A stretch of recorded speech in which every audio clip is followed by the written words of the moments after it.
This program is brought to you by Globals.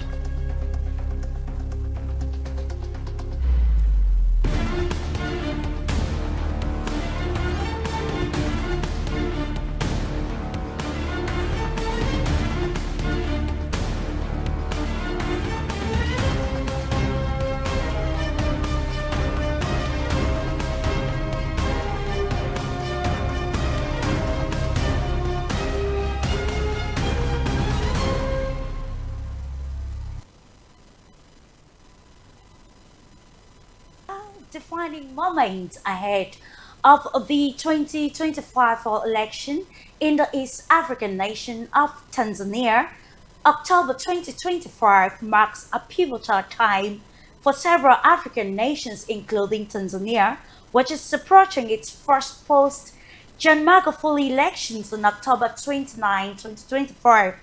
This election could signal significant internal transformations reflecting broader global trends. Political analysts expressed concerns over fading political democracy, particularly in light of treason charges against Tundu Lissu, the chair of the main opposition party Chadema. President Samir Suluhu, fondly called as Mama Samir, is representing the ruling Chamacha Mapinduzi CCM party and will compete against 16 other candidates. Tanzania, of course, the outcome of this election is crucial, impacting Tanzania's economy, security, diplomatic relations, among others. Tanzania has adopted, it should be noted, a foreign policy that aligns with the Pan-African vision focused on unity and collective progress. In today's multipolar world, where national interests often dictate diplomatic engagement, there is a pressing need to reassess the parameters or indicators of democracy in the 21st century. Geopolitical dynamics also call for a strategic shift from mere political persuasion to, of course, a politics of power and interest, especially strategically, as countries strive to enhance their strategic advantages both internally and at the global stage. Given Tanzania's strategic location as a gateway to both Africa and the world at large, careful attention to the electoral process is therefore essential to prevent polarization, especially along the political scope. Join our panel of experts this day on Global Insight as we decode or continue to explore the major indicators for the October 29, 2025 elections in the East African nation and of course the states involved. And this is Global Insight, of course, proposed to you by Globus.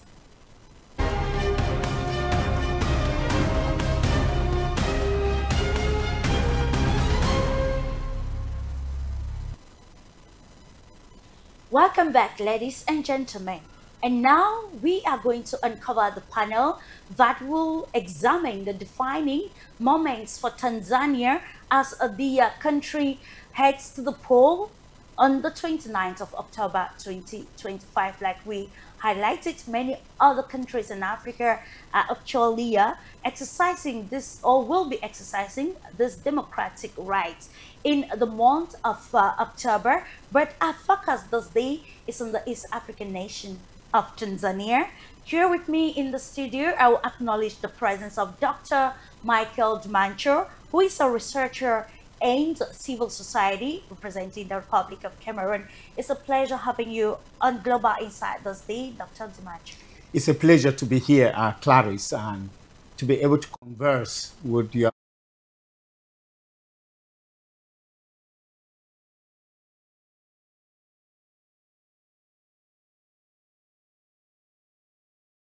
them too, because that is also about what actually consulted about. You consult, you know, people. We live in a very, very collaborative world whereby in doing research, We need to hook up with other people who actually are doing the same thing. And we grew in research. And that is actually what Africa needs today, you know. Africa needs to synergize effort. Africa needs to grow as a single person. Growing as a single person, you know, it is an African adage which says that if you want to go fast, go alone, and you want to go far, go in a group. And I think that that's what Africa needs today. We need to valorize Africa.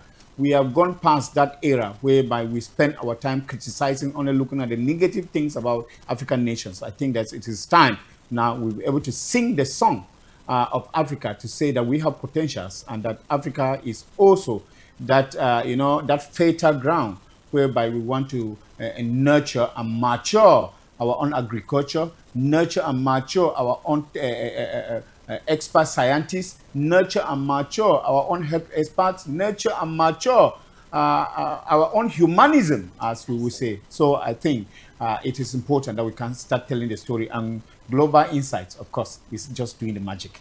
Absolutely, yeah. Bringing the world together to understand the world, particularly in the New World Order. And that is why our focus this day, we are going to analyze elections in Tanzania, not as we used to do in the past, but then contextualizing with the happenings in the 21st century, actually asking if we should bring new definitions to the terms pertaining political democracy to suit the present multipolar world.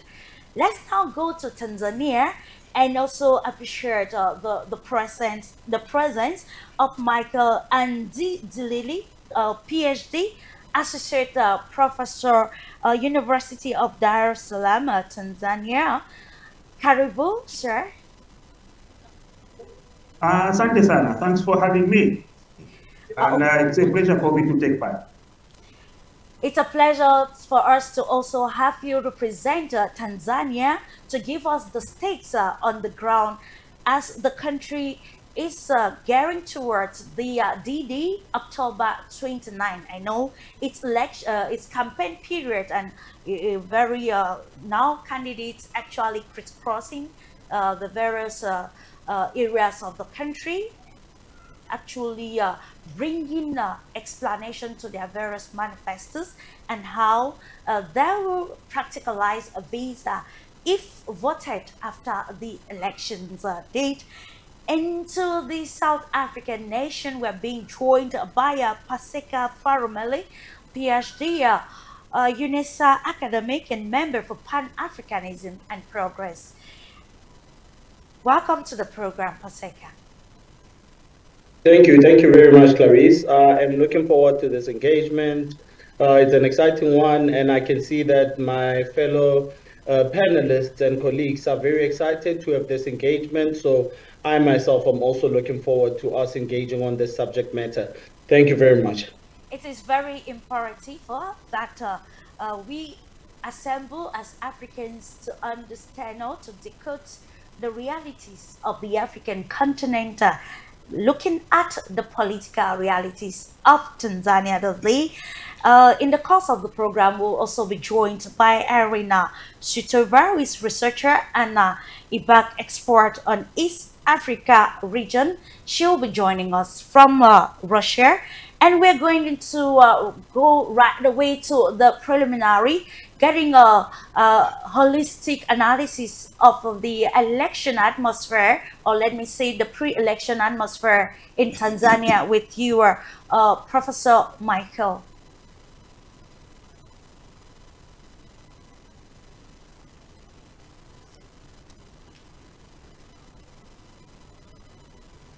Please, you're muted.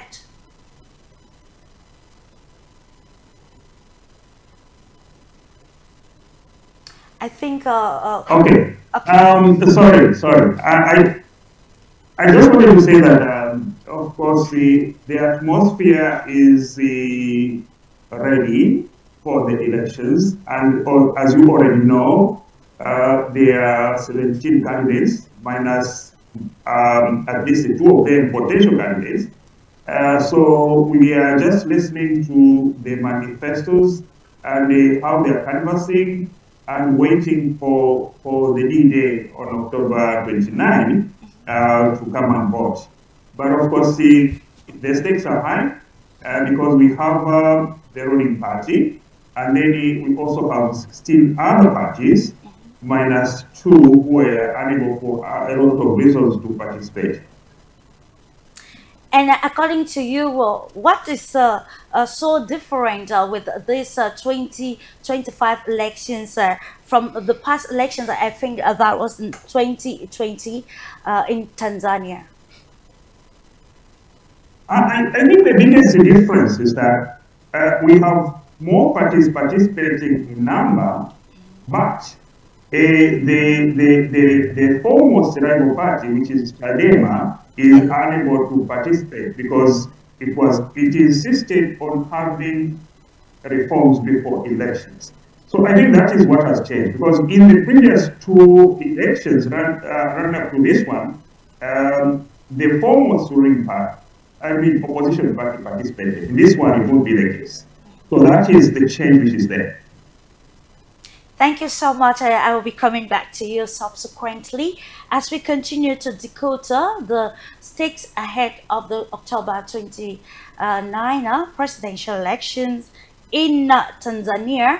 Holistically, from you, Paseka Faramali, what is your own perspective regarding the political sphere of Tanzania in come October 2029, patterning the position of the ruling party, the CCM, and also the position of the main opposition party, Chadema, that, according to some pundit, is already being deprived. Thank you, Clarice.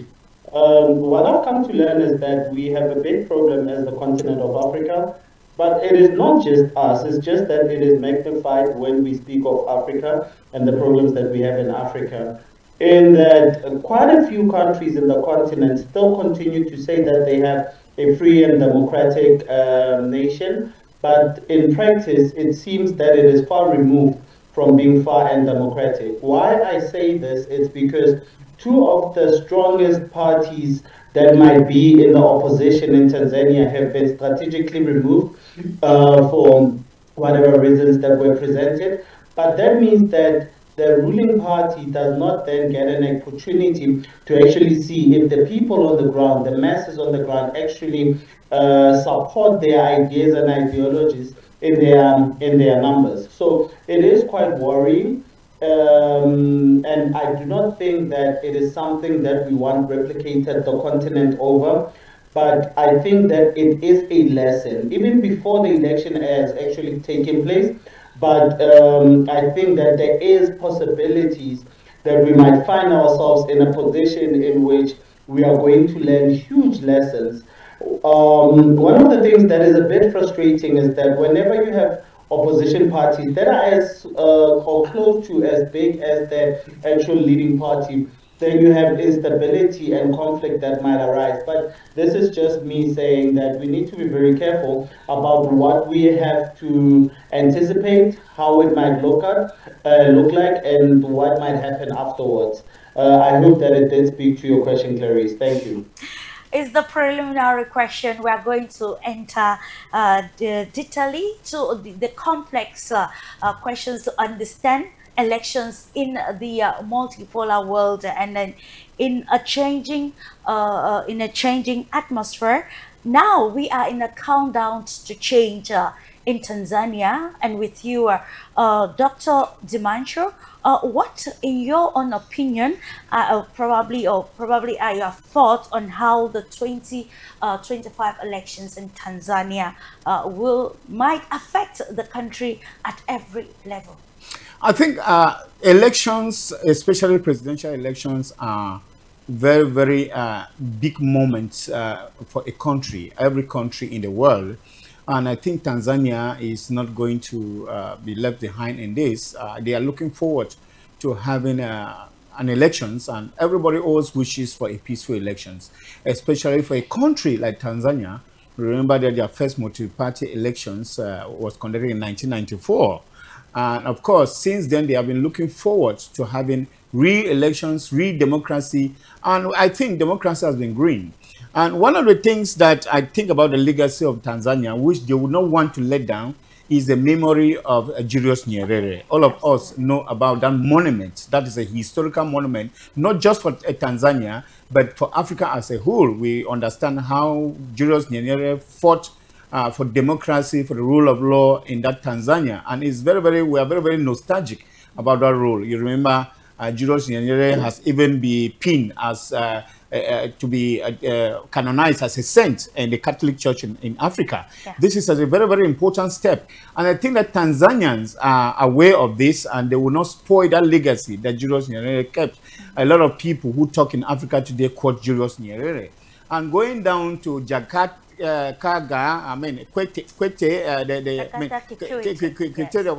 So, I mean, we are looking down to Magufuli, of course, yesterday, that the memories are still fresh in our mind, and we regret his passing on so soon. Remember, someone had coined the kind of democracy that should be practiced in Africa, and he put that adjective under the name of Magufuli, and he called it the Magufulization of politics in Africa. And what did that mean? I'm talking about Lumumba, Patrice Lumumba, who, of course, is also a Pan-Africanist. And what did he mean by Magufulization of Africa? He explained this by saying that, by the way John Magufuli ruled Tanzania, he thinks that if all other African countries should copy, then there will be this sanctity of politics in Africa. This is the holiness of politics in Africa. Of course, one cannot be purely holy. We remember that those who are celebrated as saints started as bad people, and therefore we cannot say that anybody is pure. Magufuli, of course, had his own fault. But then, if we want to look at it from the positive and the majority part of his rule, we will understand that Magufuli, of course, set a good precedent, which, of course, Samia is supposed to follow suit and make sure that actually not to kill that legacy, but uphold it. Remember that one of the greatest things, which, of course, Barack Obama noted, was the fact that it is easier to receive a Nobel Peace Prize than to defend it. You know, when you receive it, it's easy, you do well and receive, but to defend it up to a desired end is always an issue. And you think Tanzanians are people who are peace-loving, and nobody will like, it is often said that it is easy to start a conflict, especially electoral conflict, but it is very difficult to stop it. And we understand that Tanzanians are aware about this. Other countries in Africa too are aware about this. If we have gone past that era where people should look at us as those seen in the dark ages who only resolve their problems through conflict, we think that conflicts now could be resolved on the table of negotiation, and Tanzanians are aware of that. We have about 17 candidates gone in for the election in Tanzania, which, of course, this is a sign of democracy. I want to look at it positively, even though when I saw that, I condemned, and I said that in a country like Tanzania, having 17 candidates running for presidential election, it is too much. People should spend time fixing the country than dividing it in. Because when you look at these rallies, you understand that most of the parties are sponsored behind by the invisible hands. And when you talk very much about the multipolar world, people are afraid of accepting others in order to bring in their own contribution to the world to make a world better place. And that is why it is imperative for Dr. Dimancho for us to look at elections, bringing together the new realities of the world, given that there is a visible global shift in politics and governance.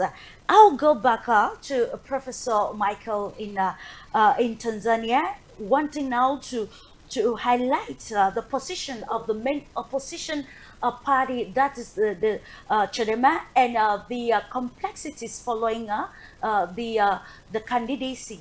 Now, we want to look at the reforms called by Tunde Lissu before elections are conducted in the country. In your own perspective as a citizen of Tanzania, can we say that this was the right time for such reforms to be mended, or can we say it was some sort of I don't want to call it this way, but then I have no choice than to call it some of the political rhetorics that we often see from the opposition or politicians when a nation is heading to the polls?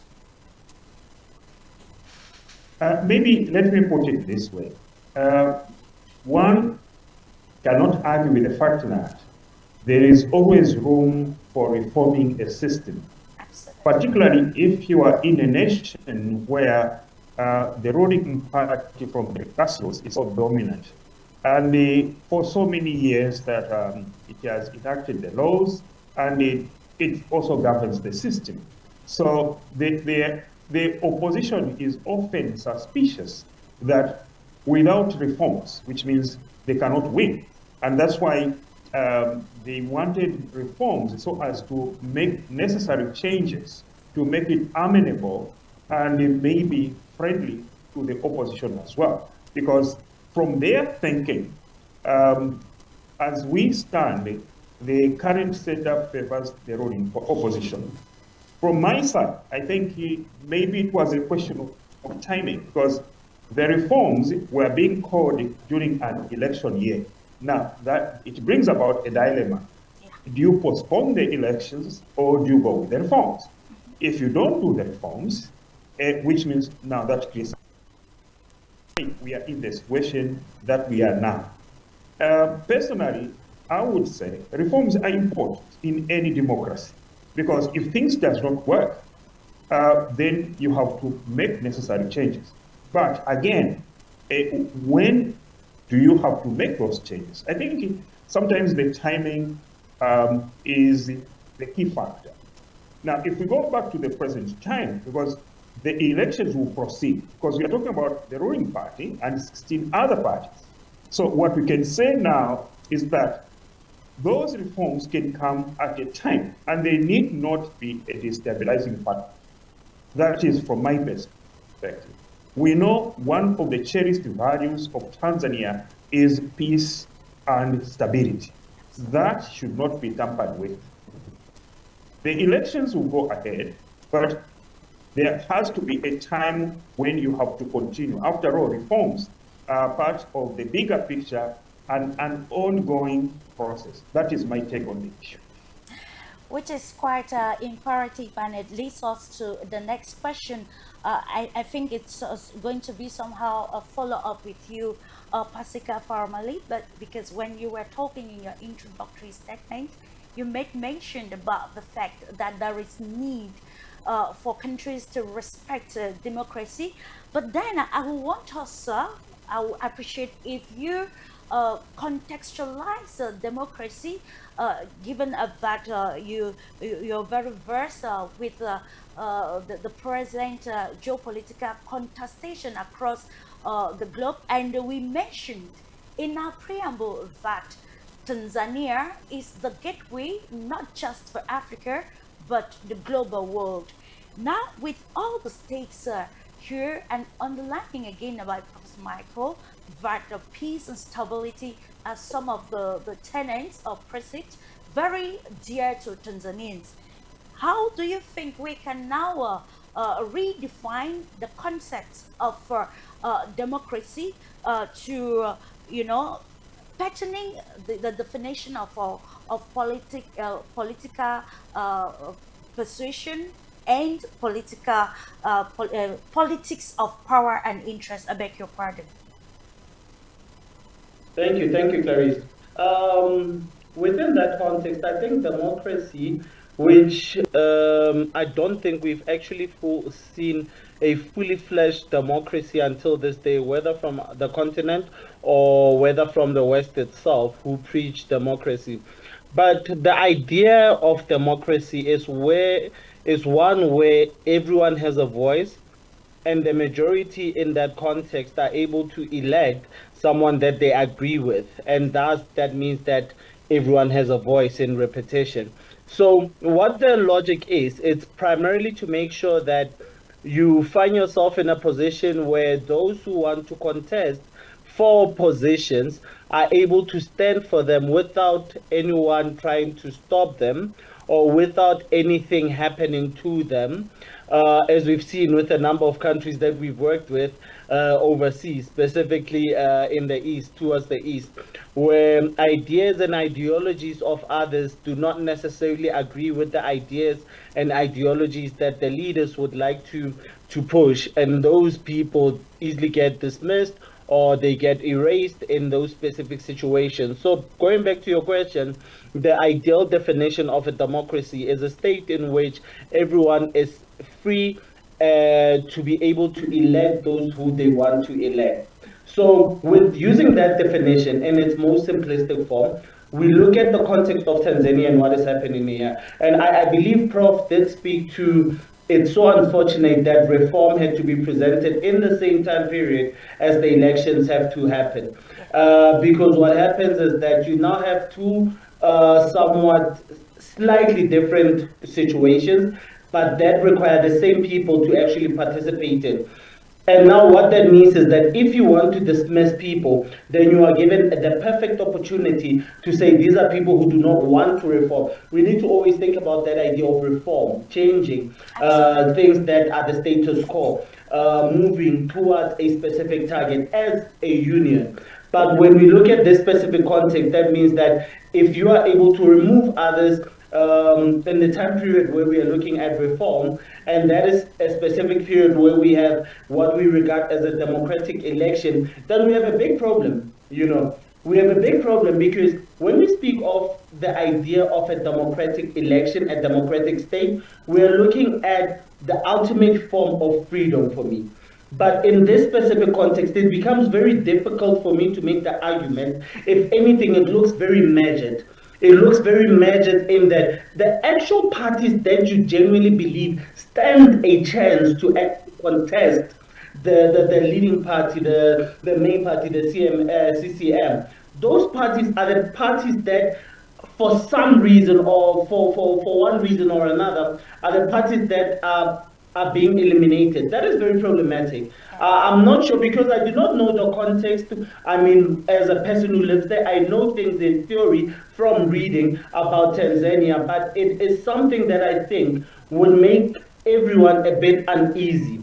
I think even Prof would look at this specific situation from the point of view of saying it's difficult to make the argument that this is a coincidence, that these specific reforms are being presented towards a similar date, because ideologically I believe that those in politics do tend to know what others, what their oppositions are thinking, where they stand in specific context in terms of ideology. So now when we take that and then we put it in practice and we look at what is happening in Tanzania, I do make the argument that it might not be in its fullest form a form of a democratic election.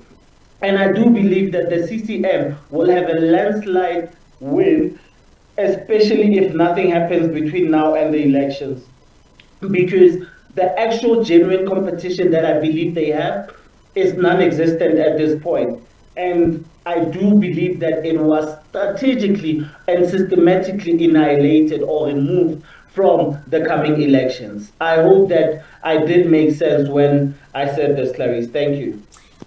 Dr. Dimancher, you may want to throw more light on this particular aspect which Pasika just underlined at the moment, because it's very crucial for us to analyze this because we are actually looking at those defining moments or the stakes that will mark Tanzania's elections come October 29.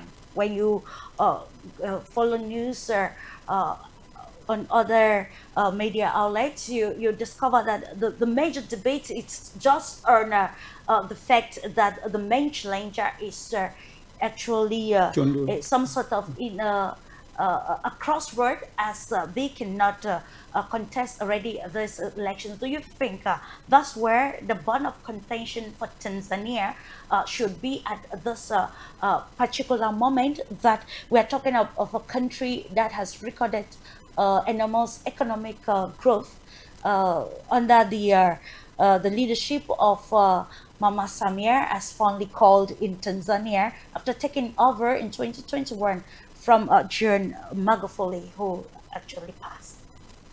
I think that we need to have now a different narrative about issues of elections. Uh, the excitement for change of leadership, yes, it is well understood.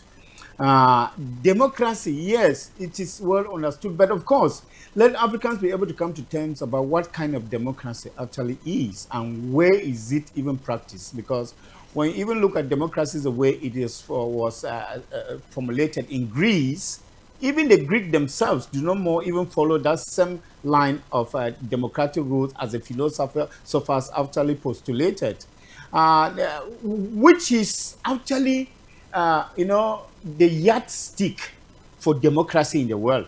America has even shown that they are worth more than a democratic country today. And I think that what I'm saying is that Africans in general and Tanzanians in particular should actually know what they are looking for. I remember there is a prelate in Cameroon who even said spending over 90 billion francs or 60 billion francs to organize elections. Sometimes people should just come to terms with the fact that sometimes that money is not necessary to spend on organizing kinds of elections. But we accept that change is a constant thing and that each and every person and everything in the world changes. But what do Tanzanians really want? And that is where it is very important. Yes. The will of Tanzania, the social contract that these candidates exactly actually have with Tanzanians. Yeah. Exactly. What do they really want for themselves? And what leader do they think would transmit these goods into their desired wants? This is one of the things that we're looking at. Is it that angel coming from heaven who is spotless, who will come into actually salvage Tanzanians from, actually, we will say that every country has difficulties. But then I think one of the things that we should forget is that whether who wins, whether it's Mama Samia who wins, whether it's which other candidate that wins, Tanzanians get up the next morning as Tanzanians. And they should not forget that. And remember that when you perturb this peace that is supposed to reign, and all the money, Africa has been dubbed a country of wars and crises. And who benefits from this crisis? Because the tendency is to actually push people, to lure people, to disrupt, to cause, to stir the storm in the teacup so that the country burns. But who benefits from this burning country? And you should know that Tanzanians need to know that it is not for their good. Even in what they call democracy, it is not for their good to cause crisis in order to change government. In negotiation is better than actually crisis. And you should know that when crisis starts, the people who benefit are not Tanzanians. I usually tell people in one of my media outings that when you cause crisis, and the UN, of course, which has never solved any problem in the world, any crisis in the world, that's what we have to be telling Africans, because at each moment they say the UN is coming, but they forget that the UN has never solved any crisis in Africa. When tomorrow, it comes to diplomatic, it's just all about interest. It's about interest, and that is where I'm coming to, Clarice, because when there's a crisis and the UN send the security forces, the military and whatsoever, Africans do not know that the security forces and order are being paid by the money from their raw materials. The UN doesn't spend. The UN doesn't have money to spend on that. When the UN send actually a mission, a security mission to your country, you are paid. They are paid. Those security forces are paid by the money from their your natural resources. So this is what Africans need to know, that it is better to sort our issues within ourselves than to actually be coerced by other people, because all of these things, we understand that democracy can actually be formulated the way we Africans want it. And we can do better.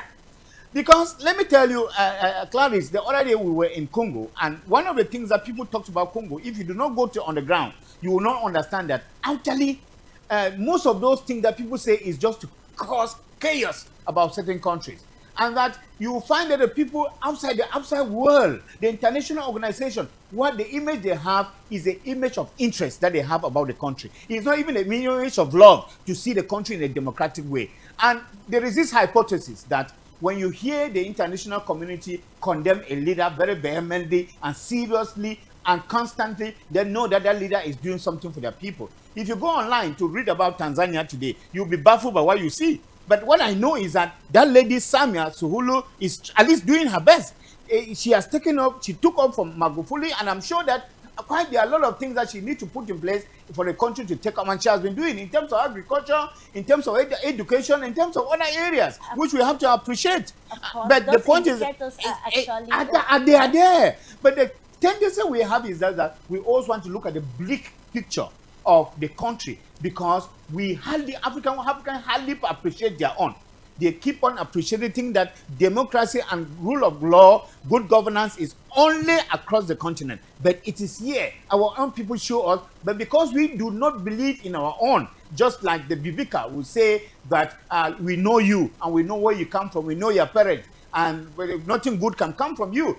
And I was of this opinion during the period of Magufuli, of the opinion that Magufuli actually, like the successor, actually is portraying something that is different in Africa. Because in effect, when you talked about John Magufuli, you didn't actually liken him to the many tribes that you had in Tanzania. When you talk about John Magufuli, you just knew that he was a Tanzanian.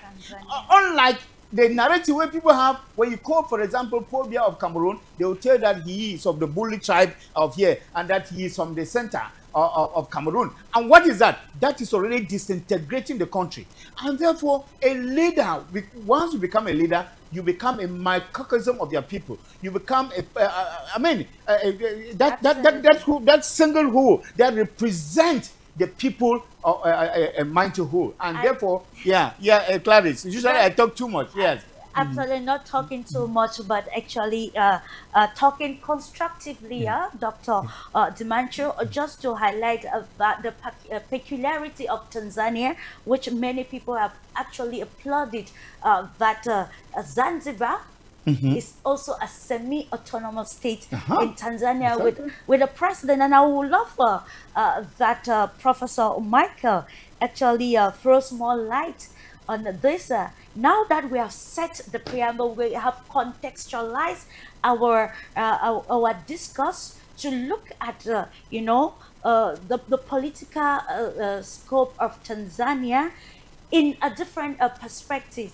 What do you think are those stakes or indicators that should be underlined in Tanzania before the 29th of October presidential elections that will put more impetus in the internal policies and even the governance system in Tanzania?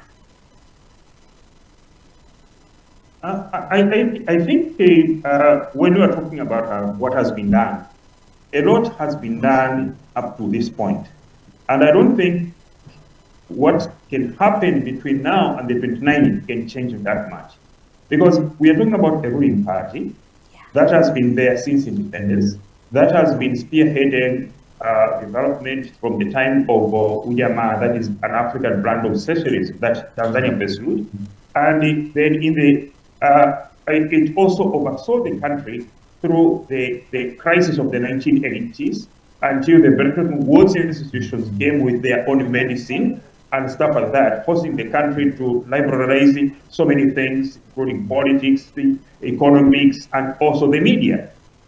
So if we go to the 20s, starting from 2000 upwards, up to now we're talking about 2025. Yes. You see, a lot has been done, and we cannot deny that. And I don't think there is much in terms of policy that can be done to sidetrack the country from the achievement that it has made so far. I think the most important thing, even the contestants who are on the list, what they are supposed to do is to try to provide alternatives. Because it's not like the current government has not done much. A lot has been done. We are talking about which is a continuation from where Magufuli left. You can talk about the roads, you can talk about infrastructure, you can talk about taking service to the people, and a lot of those things. So I think what matters, I think somebody has already said that under the present conditions, I don't think there's any party that is competitive enough to unseat the ruling party. What I can encourage them is to provide alternative policies which the ruling party can listen to and also adopt even as it wins to continue with the seat of government. Because I know for a fact that the ruling party does not just simply ignore the suggestions from other political parties. Because even some of the things that are being done, it is because after listening and seeing what alternatives are there, and they're being done there. Simply put, I don't think much will change from now to the 29th. What we have to do is to listen carefully to what the alternative voices, if they are strong enough, and then what they say can be accommodated. Because I don't think personally there is a party that is going to change the status quo. Because the ruling party has done a lot, and I don't think there's a viable opposition presently from the 16 which can unseat it. Because I think one of the things people forget is that you can have a party, but you might not have the mass appeal at the grassroots. And that is one of the things people often forget, that the ruling party over the years has galvanized and built a strong foundation in the rural areas.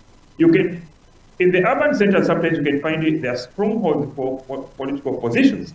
But in the rural areas, you find that the ruling party has entrenched itself, and that is the best. Cameroon.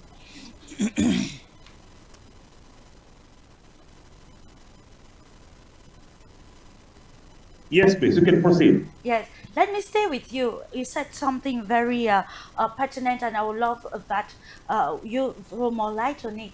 Now, I quite remember during a research mission recently in Congo Brazzaville, a staunch opposition in that country highlighted that in spite of the challenges of this country, what this country actually enjoys is peace.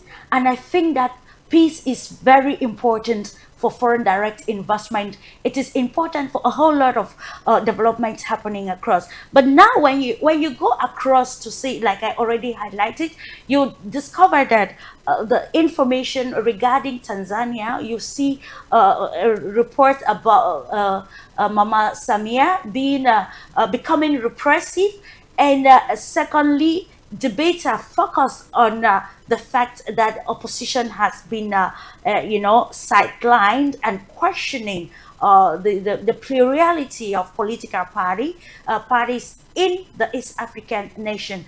With this already on the ground, what do you think are the right, the right way to go towards ensuring that there is no such thing like political polarization in the East African nation of Tanzania? Personally, to say, I think there's still room for dialogue, because that's the most important thing. Because if you close the doors, then people feel frustrated. But if you can continue dialogue, because the 29th is just one day, we will vote, and then they will announce the leader. But then the nation has to continue. And I think in this dialogue, first and foremost, we need to make sure that even after the polls, we continue talking. So that even eventually, when we have to carry out whatever necessary, that can change the destiny or improve the destiny of the country, they can continue. But I think the most important thing is continuing dialogue. Because sometimes, even when you talk about repression, who is saying there's repression? You see, I'm not denying, but I'm just saying who is saying that. Because sometimes and who is behind it. So those are sensitive issues. But if dialogue continues, that will be more important, because it can help safeguard the peace and stability that this country has enjoyed.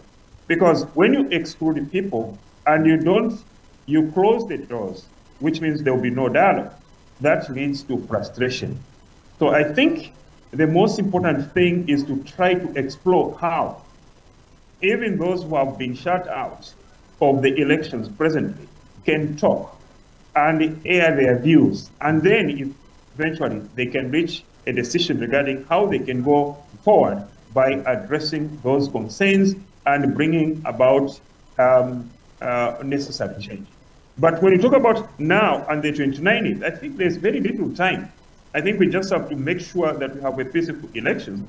And then after that, see what we can do to make sure that we continue enjoying the peace that we have enjoyed since 1961 for Tanganyika and 1964 for the United Republic of Tanzania.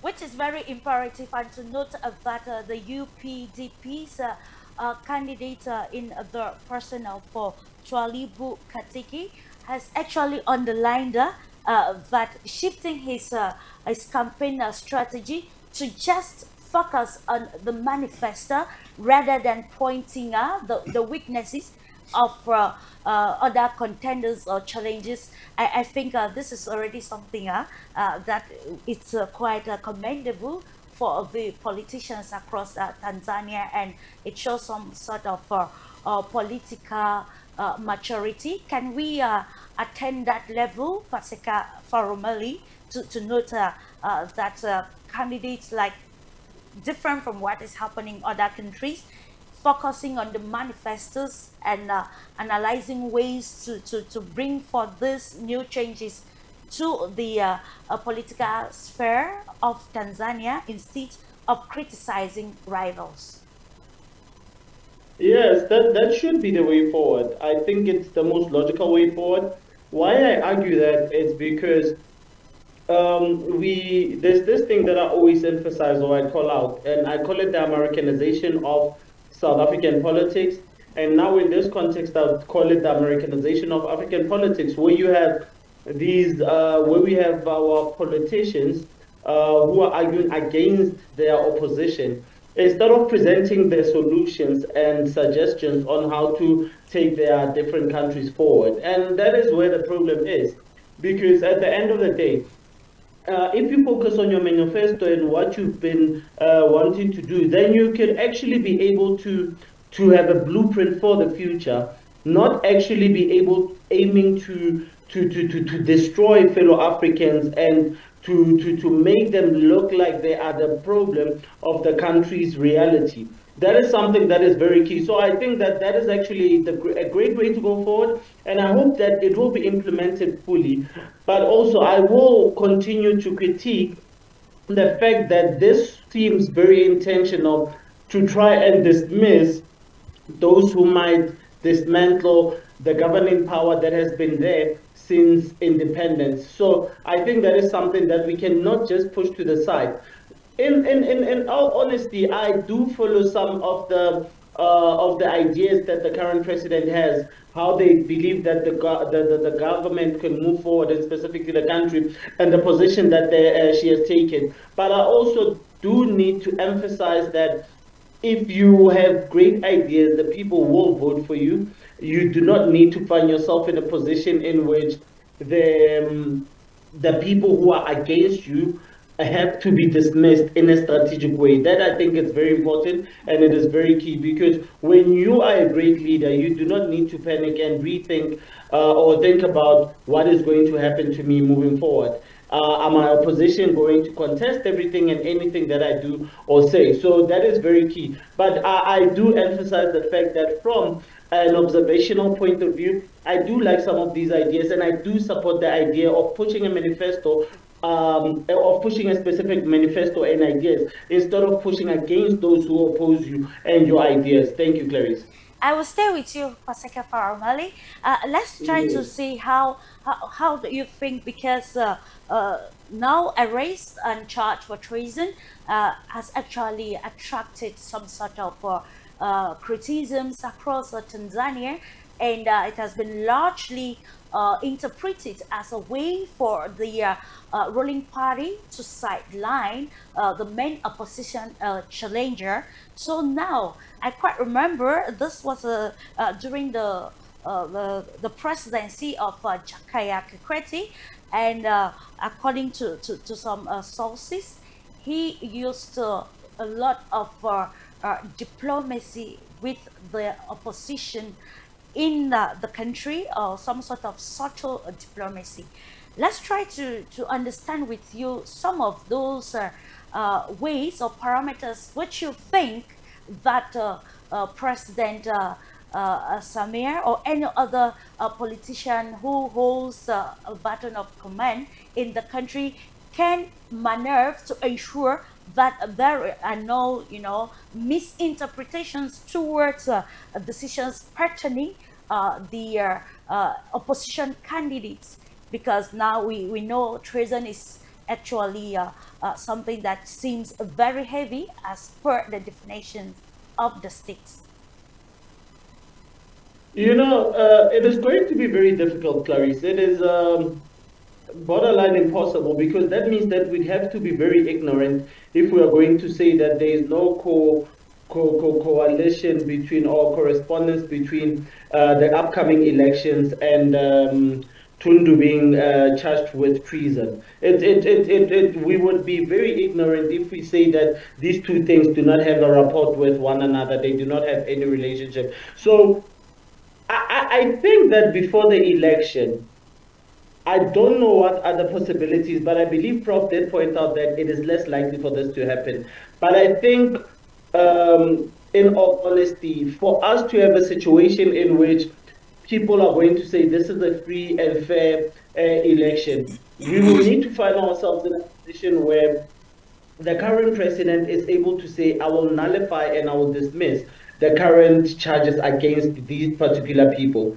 Because it is very difficult to say that it's a coincidence that the two major oppositions, or the closest oppositions, are the most problematic ones, whereby one has to be charged with treason and etc. So it is very difficult for me to make the argument that we can say that there is fairness in this kind of situation. And that is why I emphasize the fact that I've seen the current leader in action, and I am very happy with a lot of things that she has done. But I do need to emphasize a lot of the time that when you dismiss your biggest opposition, people who actually stand a chance of contesting you in the election, then that means that the election itself is not free and fair. And these specific ideas of what we regard as democracy, and I think the colleague in the studio did emphasize that what we regard as democracy is not what the Greeks themselves initially conceptualized, but in practice, what we do see in this day and age as what we regard as democracy, to elect a specific leader, the norms that we are seeing currently in Tanzania are not those that we can say are a part of what we regard as a democratic election. And as I said, I do believe that the current leader has potential to actually succeed without having to rely on tactics that I think I regard as problematic, Clarice. I thank you. Thank you so much, Paseka. And to those of you just tuning in, this is Global Insight on your Pan-African television, and of course proposed to you by Globus. And today we are analyzing the stakes ahead of the 2025 elections in Tanzania. To note that Samir is contesting for the first time as president, and she represents the first female president in the East African nation who took over when then President John Magufuli passed, as she was the vice president then. So today, or this era, she is contesting, and it brings us now to the aspect of gender in leadership with you, Dr. Dimancho. I quite remember in a discussion with an expert of international relations and diplomacy, she highlighted that when you look at it critically, when Angela Merkel was no longer the Chancellor of Germany, war broke out in Europe. And now it brings us again to the leadership, gender equality in leadership? And if do you think Samir can lead Tanzania to more successes in terms of diplomatic successes, economic successes, and development that will improve the livelihoods of the Tanzanians? Of course, I think that women have proven to be actually the lifesavers, political lifesavers in countries around the world. When you look at the leadership role that Salif Johnson had in Liberia, and of course, at that very particular moment where Liberia was almost sinking, and I know politically the analysis, of course, about the coming of Salif Johnson to power in Liberia, it was very, very complicated because, you know, Liberia was coming out of war, and the able men were almost not there in Liberia because many had been killed, many had run out of the country, and women had now taken the power because women are always there. This is one of the things we should celebrate about women, is that the women are always there in matter what, because why the men run away for their dear lives, the women, they remain with the children, they remain with the earth, they remain with the country, and they remain with life, being life. So I think coming out from Liberia and getting to Tanzania now with Samia, I think she has proven her worth. Of course, by just being the vice president of John Magufuli, I think that was something just more than saying that John Magufuli had a vice president. That was what I could call an iron lady at that particular time, being the vice president and taking over power with the continuity, because many had feared that taking power halfway, especially with the person of Magufuli, the country Tanzania was going to go on fire because they didn't believe that she was going to actually wear the shoe of John Magufuli. Remember that, I'm happy to see that many opposition parties have risen up. Of course, during the period of John Magufuli, the opposition was almost lame. It was almost inexistent. I mean, I'm talking about the strength of the opposition. And why? And the analysis of this I did, even during the period of Magufuli, was that when you are a leader, when you are a visionary leader, and you are a leader who solves matter, who solves the problems of your country, the opposition have very little to do in your country. This is one of the things that I saw in Tanzania. I mean, that was a school of thought that I shared in Tanzania, that during the period of Magufuli, the opposition had very little to criticize. And therefore, the opposition, was almost inexistent in terms of opposition. But rising now, of course, about 17 of them going for election, and who are tackling Samia, who actually is going in for the election. I think that we have to look at that as a mother who actually has realized the desire, has realized, the urge of the people, the wants of the people to be able to continue with the legacy in terms of agriculture, in terms of technology, in terms of education, health. I mean, we have been watching that, and a lot of people have been able to comment on what she has done. Not only a continuation of John Magufuli, she has even formulated new programs for Tanzania, which we must laud and we must applaud. And I think that if there is this overwhelming, let me say overwhelming support for her, it is because people have seen what she can be able to do as a woman. And we are coming out from that period whereby people thought that the woman had a secondary role. And now the issue of feminism now comes in. This is what we could celebrate as feminism. Feminism is not just about fighting to who is who or who is up or who is not. Feminism is also about the intelligence. It's also about technology. It's also about being a technocrat in what you are doing. And I think that she's able to prove this, because I'm happy that we have people here who Pan-African is here.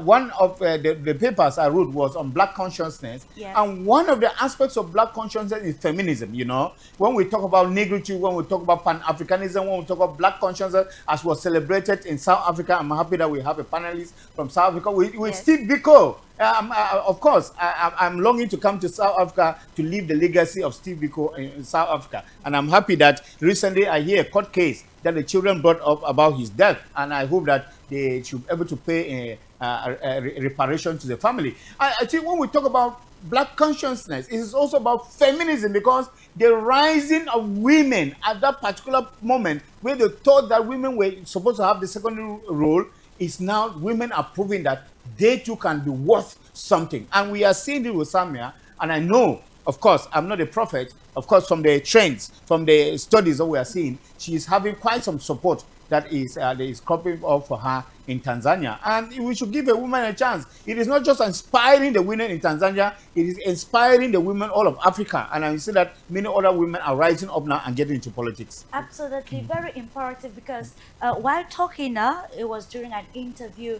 I remember Samir underlining that it's actually a challenge when she was asked, like, how do you feel being the president of Tanzania? And she said, I never imagined that I will be on this seat. And it's even more challenging because Tanzania, according to her, has 120, ethnic groups, and there are still people in the country with the notion of that the place of a woman should be relegated. That's right. And I think it's again a candidacy for 2025 set a litmus test for the the growth of women or intercession of women in the political sphere or even in positions of leadership.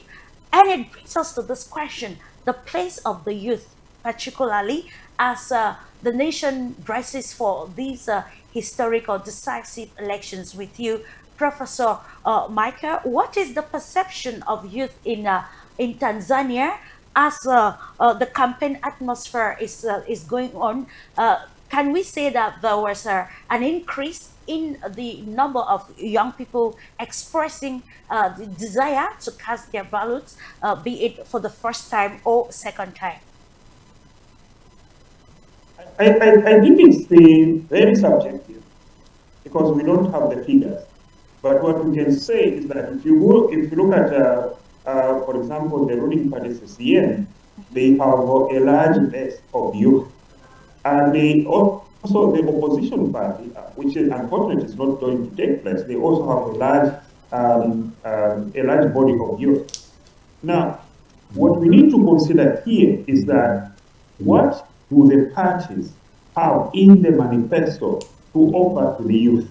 Because presently, as we speak, I think there is a need to continue creating job opportunities for the youth. I think that is something that is going to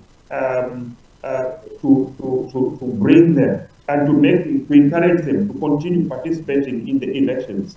And because if you look at the education environment, I think the country has harnessed its pool, and what those people taking part in the elections have to consider is to make sure to highlight what they are going to do for the youth.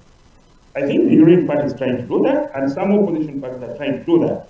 But I would even go further. Instead of just looking at what the ruling party can do, the ruling party should also listen to the alternative voices that the opposition parties are raising, even those which are not participating in the elections, regarding what they can do for the youth. And then that should be carried on board. Because at the end of the day, whoever comes into power after August 29, there is a need to address the youth concern. After all, they are the future of this country. After all, they are the guardians of our peace and stability that we have enjoyed thus far. So that should be first and foremost. Because even when you're talking about creating, building infrastructure, creating jobs, at the end of the day, they are supposed to cater for the youth. I think that it should be a strategic area for all the parties which are vying in these elections and those which are not taking part to consider. Thank you. Very imperative, considering the position of the youth and ensuring that it is imperative for them to underline the areas of interest for the vibrant young population in Africa, in Tanzania. And with you, Pasika Faramali, I want us to analyze the aspect of, the economic implications or the aspirations per this elections. Professor Michael just highlighted the need for more opportunities for the youth. And we know that Tanzania itself is a touristic hub or destination. So now, in the economic implications of this, what are, in your opinion, some of those predictions or indicators for how the outcome of the 2025 elections could impact the country's economy in its economic global standing? Thank you, Clarice. I think there is something that we all agree on the panel. The idea that the current leadership or the potential future leadership is leadership that has a lot of potential that might lead Tanzania. And I think it's a very likable leadership that might lead Tanzania somewhere. I think one of the core things that you spoke to is the idea of tourism that Tanzania has. I think a lot of us in South Africa, every time we go to Tanzania, is specifically for those reasons, for us to be able to tour and whatnot. But one of the key things that need to happen is that there needs to be diversity. In a continent with the youngest population in the world, we need to be able to come up with diverse ways in order for us to be able to attract and create capital, in order for us to be able to have these diversified businesses that these youths can partake in. Because one of the problematic things that have happened is that we have a very young population, but that population remains unemployed and it does not work. And if you have a young population that might have great ideas, even in the political sphere, but you are not enabling them to be able to participate, it means that, if anything, you are acting against the interest of the country themselves. So I think that there is huge potential for Tanzania. I think there's a huge future, not just in tourism, but in the country itself, being able to self-sustain, to become better and move forward. I think that there's a lot that can happen, but we will need a settled population that aims towards a similar direction, which is less likely. I do understand that it's less likely because it is very difficult to get people to aim at a common idea. We've seen how that has made countries like China, Japan, South Korea, Russia, some European countries like Switzerland, where you have a common idea of what is right and this is the way forward. But because now we find ourselves in a position where we have so many different ideas and ideologies, there is no sense of indoctrination that happens to the masses. We find ourselves in conflicting positions, and because of that, that is why we have these different parties who have different ideas on how to take the country forward. If people buy into an idea that is very plausible and very probable to lead the country in the right place, specifically socio-economically, then I think that we can have a constantly developing economy, specifically in the context of Tanzania. And I think it is very probable, and it's very likely. So yes, Clarice, I think if we can just follow these ways, and especially with this leadership that I think we all believe is going to, the CCM leadership is going to have a free victory in the coming elections, I think that we can emphasize the fact that if these ideas can get bought into without a lot of conflict, quoting the countries that I spoke to earlier on, then we might see a lot moving forward, specifically for the youth. As I said, I feel like Africa is underusing the power of youth that it has, because older generations and older people are still remaining and forcing to stay in power, not just in politics, but in other disciplines. I thank you, Clarice. Thank you. And if you're just joining in, this is Global Insight. You are most welcome. According to you, what is that defining moment, or what are the stakes marking the upcoming elections in Tanzania, as the nation will go to the poll on the 29th of October 2025? What is the role of the political contenders? What is the role, especially of the independent electoral commission in ensuring that the status quo of the nation is preserved, in ensuring peaceful, transparent, and free elections. And I come to you, Dr. Dimanshaw. You are also a civil society, and it is imperative that we highlight the place of the civil society in ensuring that the elections actually conducted well, and that the electoral commission delivers just as it is expected to do. Yes, we as a civil society leader, I usually tell people that actually conducting free and fair elections is a political will of the government in place. Why do I say so? You understand, Clarice, that the issues of electoral commissions are only in Africa. When you go to France, there is no independent electoral commission. You know, elections are organized by the territorial administration. When you go to the United States, it is the same thing. When you go to Europe as a whole, there is nothing like independent electoral commissions. But because of the goodwill of the government, elections are organized in a free and fair manner. And therefore, I usually say it takes the goodwill. And I say that elections are rigged before the elections day. Can we understand better? Okay. The issue is, when you organize election, when you plan elections, and first of all, you discourage or you do not put feasible means for people to register and vote, you are rigging elections. When people are not really able to register, do you know that already you are rigging elections? You are. Secondly, because we have people who come on election day and they shout that the civil society over there, political parties, the government has done this. But the process to elections, what have they been doing to make sure that citizens register and vote? Or do they just want to clamor for a rigging of elections on the elections day? Elections are rigged before the elections day. Secondly, when the government attack opposition leaders and do not give them accessibility to, or maybe the opportunity to be able to practice and exercise their political rights, it is rigging elections. Of course, we have had many occasions.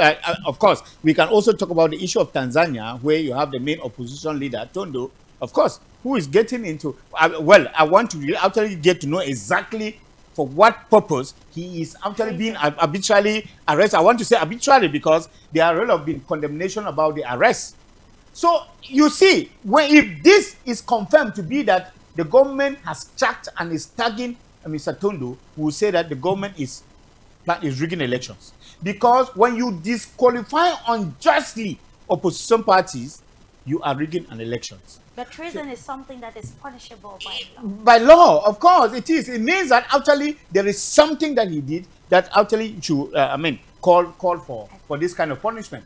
So there are a lot of mechanisms towards elections that you think that the government could have already even rigged the election before election day. So elections are rigged before and after elections, not on elections day. Elections day is just a culmination of what happened during the period of registration and all of those.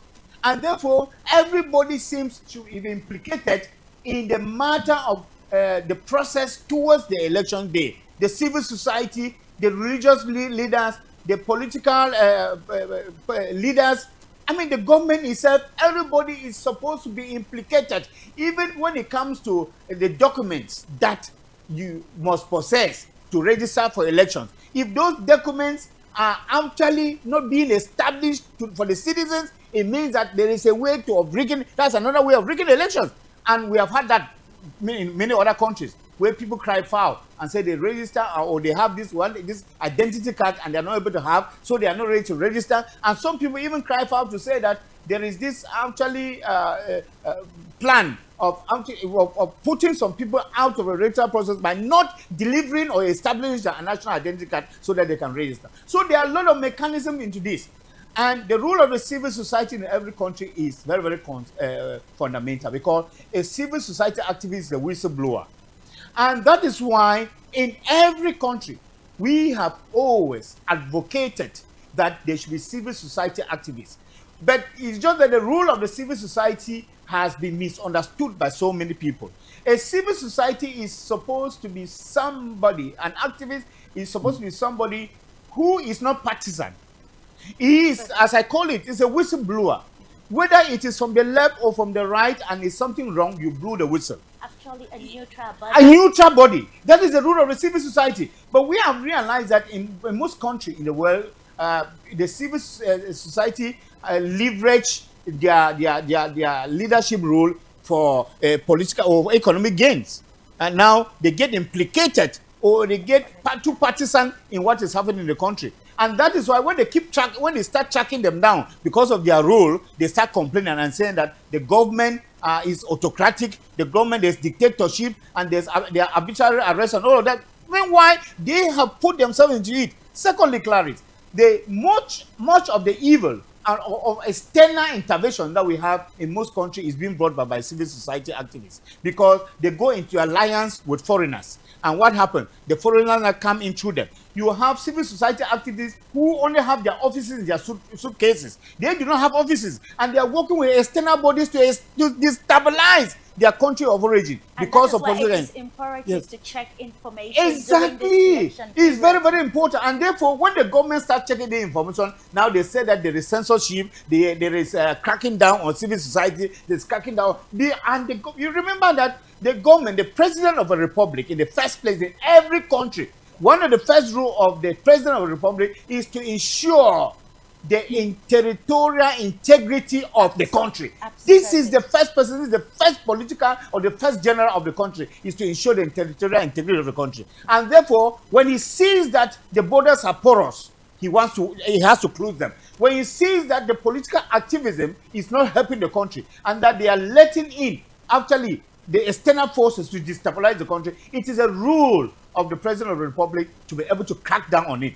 And therefore, when you start cracking down because you want to ensure the peace and serenity of the people of the country, people start talking about how they are cracking down on them. So I think that, exactly, most civil society do not know that they need formation in order to actually work as civil society activists. They need a lot of formation. And that is what we have been engaged in doing that. Informing civil society to know their role. Because if you do not know their role, you always have this tendency of going out of their calling because of your personal gain or because of what François Bayard, I've also called François Bayard in his book L'État en Afrique, la politique du vent. You always go in for that issue of the belly politics, the belly civil society activism, and all of that, which of course any country would not accept that. Even the United States of America, they will not accept that. They will deport you.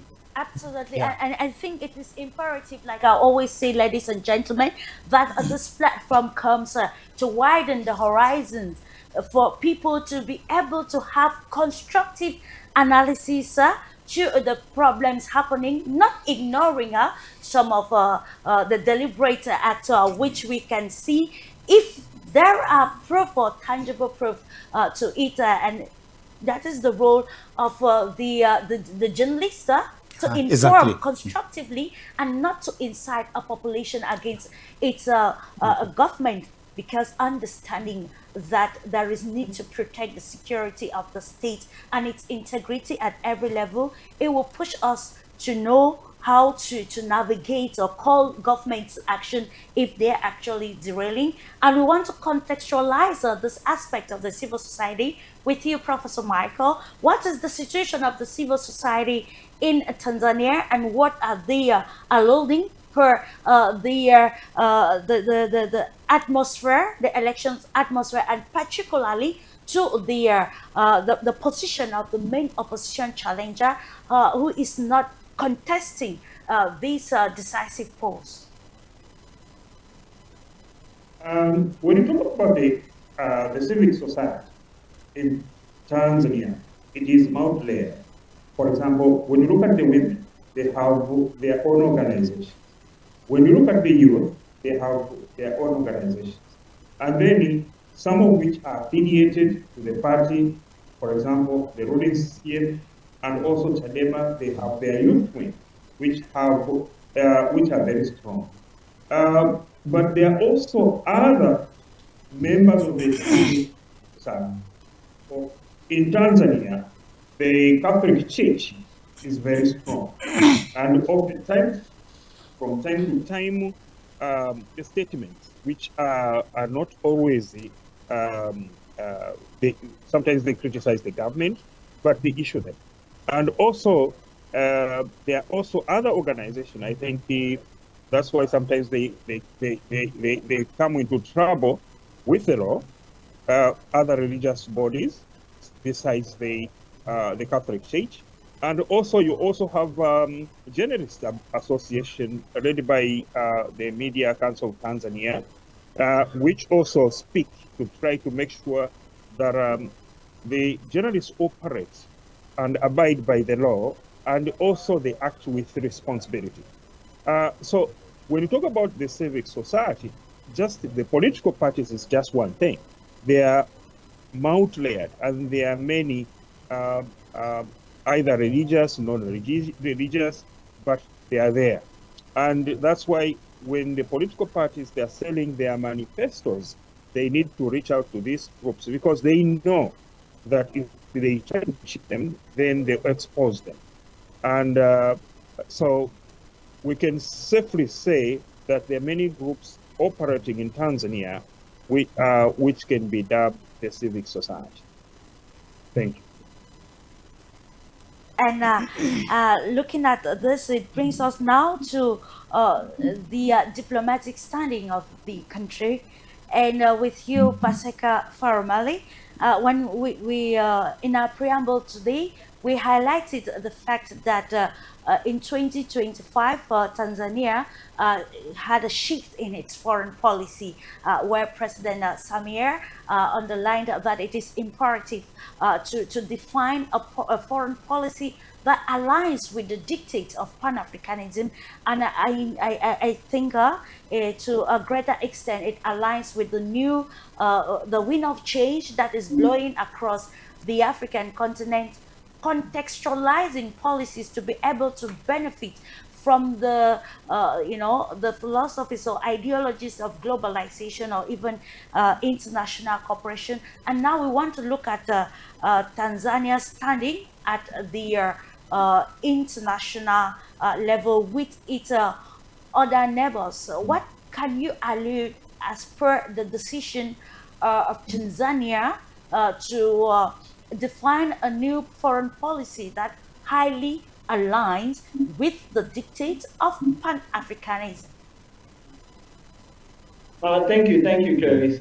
I think that is very key, right, to our current reality. And I think with us as the panelists here, we believe in, to an extent, we do not necessarily have to all be Pan-Africanist, but we do dictate that some of these ideas of Pan-Africanism are things that we align with. And I think when you have leaders who align clearly with Pan-Africanism, then we could actually see a future for the continent of Africa.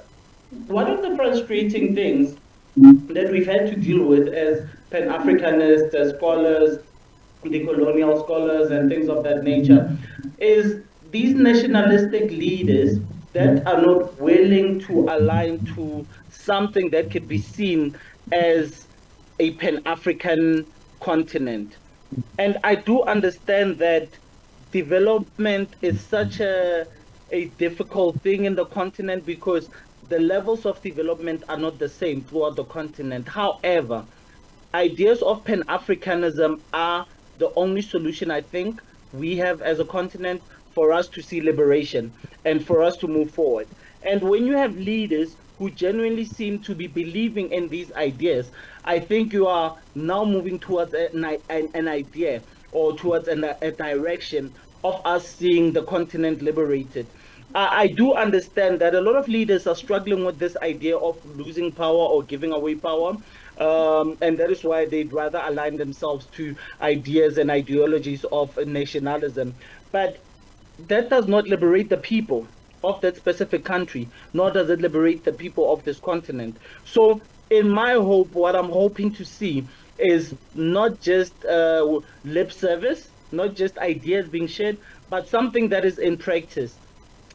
I know it's a far-fetched dream, but we need to find ourselves in a continent that is visa-less, in a sense that it should be so easy for me as a member of the continent to move from here, go to Cameroon, go to Tanzania, go to Kenya without having to do visas.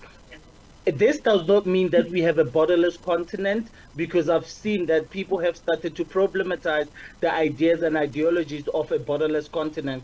But this means that we would have a free route to be able to move throughout the continent, even if we need to be tracked where we were the last time we were seen, what were we doing at some point. It's not really a problem for me, because even Europe in itself still follows those ideas, as much as it has made things a lot easier from a socio-economic point of view. I do understand that we are seeing a digression from what it was to what we are currently seeing, where a lot of countries are pushing towards their neighbors leaving their own countries. We see it in Spain, specifically we see it in the UK, and I think it is the influence of the USA. But I think that Africa still has a lot to do, and we can only benefit from leaders who are Pan-Africanist in nature, who believe in these ideas that we believe in, who share common ideas that we share. And if that is something that the leader is willing to do, I think it can only be a net positive for us as a continent. And not just limited to right now, but to the future as well. But as I said, as much as I support this, but if we are going to call something a democracy, a democratic election, we need to call it, we need to see it in action.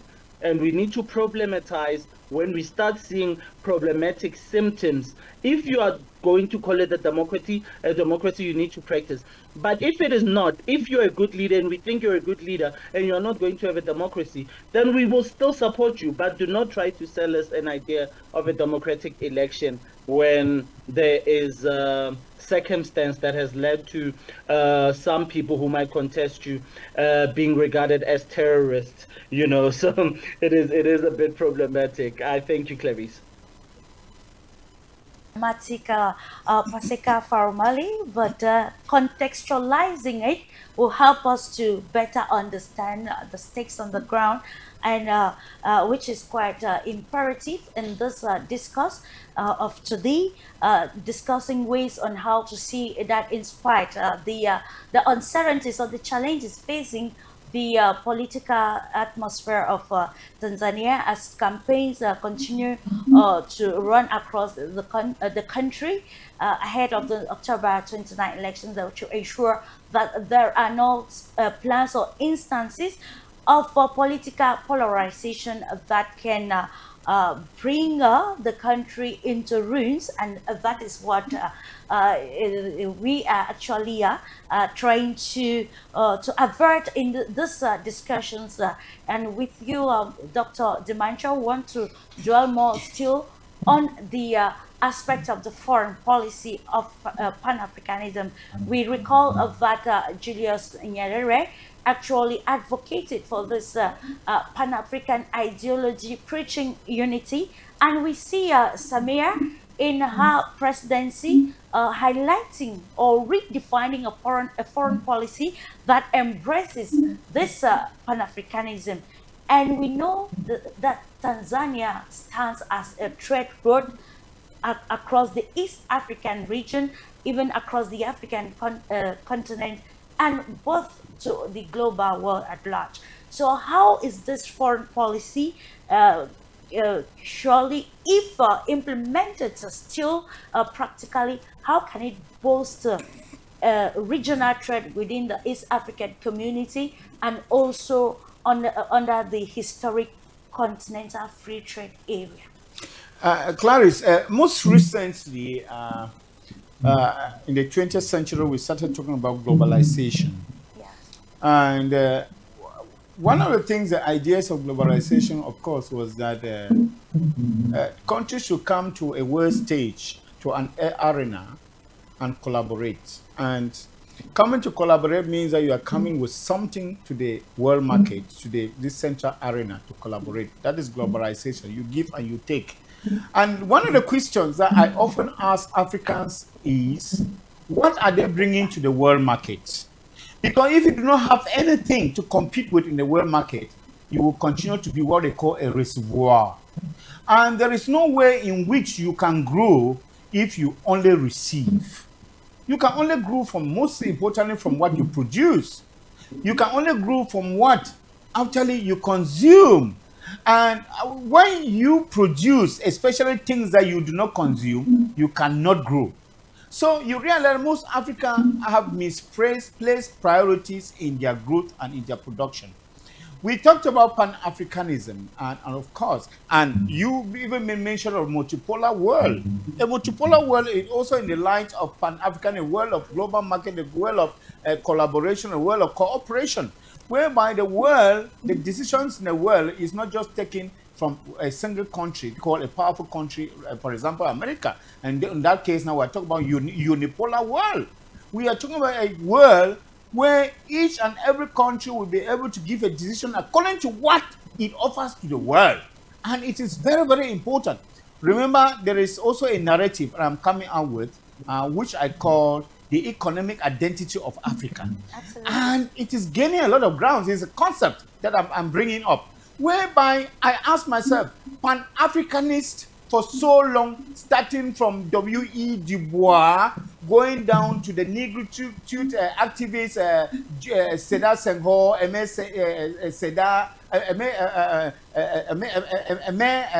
yes, the negritude activists, Senghor and the rest, and going down to even those who are Afrocentism, those of black consciousness, and most people, and even the activism of black is beautiful and all of those. What is all that?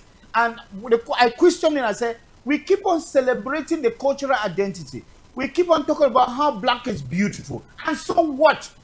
And I'm bringing up this new narrative to talk about the economic identity of Africans. This one will get into another part of our plan. Enter the political discourse of politicians, not just in Tanzania, but Africa, to ensure this continuity of Pan-Africanism that brings about development economically. Of course, my concept is that anybody who has the economy, his culture is respected. Anybody who has the economic power has the cultural strength. You do not need to sing about culture. You just need to valorize yourself economically, and you inadvertently you find that your identity is respected. You will not hear America keep on talking about identity. You will not hear Europe talk about identity, but you hear them talking about agriculture. You hear them talking about engineering. You hear them talking about maybe a lot of things that actually buttress their economy. And one of the things that I got to say, we are sitting on gold and begging for whatsoever elsewhere. And that if we should harness all of these riches of Africa, and Africans, if Tanzania has this, Cameroon has that, South Africa has this, other countries in Africa, we bring this thing together and work in the synergy. We will be building the economic identity. Even the climate that we have is an asset that we need to use and be able to leverage for the economic growth of Africa. The forests that we have, the mineral resources that we have, we can be able to use that to boost our identity. And this is the new concept about bringing, giving Africa that new strength that needs to be respected, and that tomorrow, when we are going to the global market, we will not be going there at the level of solidarity, but we'll be going to the global market at the level of authority. This is actually the concept that I'm bringing about. And you were asking about actually this concept of external relations. Of course, external relation is built on the power of what you have. External relation is not built only on politics, it is also built, and most importantly, on the economy. Because countries will come to collaborate with you according to what you have. Remember, we say that in diplomacy, there are no permanent enemies and there are no permanent friends, but there is a permanent interest. And what is that interest? You will not pretend to go into diplomacy or to in partnership with somebody that you do not have anything to offer. And therefore, countries will align with you according to what you have. And I think that this is actually one of the things that Samia should develop as her own external policy. That in Tanzania, you will have, Tanzania should develop its tourism potentials. And that Tanzania should develop his, mechanize his agriculture. Tanzania should try to discover the rich undersoil potentials that they have. So that tomorrow, any country that wants to come to Tanzania, or any country that wants partnership with Tanzania, it should not be that it is only about talking about giving aid to Tanzania each time. Giving aid to Tanzania each time, it should be the fact that the country is coming because it is coming to collaborate in terms of exchange of goods and services. Creating value. Creating value to Tanzania. And that the Zambia should not make Tanzanian youth, for example, begin to develop that urge to follow the dangerous route in the desert to go to Europe. And rather, that Tanzania should be a new destination for Africans, and Europeans, and Americans to come there. I think that is already happening. We just need to portray Africa the right way. That's right. Because I think during a documentary where you saw Samia herself taking the journalists all through Tanzania, discovering the destination, the beauty of the country, it actually portrays how beautiful the continent is. And I think with a change in mindset, we'll be able to look at the treasures of the continent, valorize the treasures, and work towards just one thing, Clarice, just a single thing. When we were growing up, we learned in history books or in geography about Mount Kilimanjaro. Absolutely. Do you know about that? And this such, do you know how, I mean, there was that age for some of us to be able to one day discover that Mount Kilimanjaro that is found in Tanzania. And up to today, that's a rich touristic potential. And we grew up today, and very little you know about some of those potentials, because there is this tendency of shielding the good thing that we have in Africa and only portray what is in Europe. I remember recently there was this condemnation of most documentaries that your colleague journalists, they do, and that most of those documentaries, which are sponsored by Europe and America, is only to give a dark picture of Africa. They never show the good part of Africa. And today we have started giving a new narrative to that, and you journalists have to do your job. Absolutely. Yes. Doing our job, and the platform Global Insight is here doing the job for Africa, writing Africa's history, the African way, looking at the loopholes and seeing how to cement why contextualizing and putting the dictates of the new world order into play. And it comes down to how the political candidates in Tanzania with you, Professor Michael, it's about the mindset, because a politics or a political scope that helps to put politicians in position of leadership for personal interest, and which fails to educate a population to understand the treasures of a country, what needs to be protected, and so on and so forth, it becomes very problematic.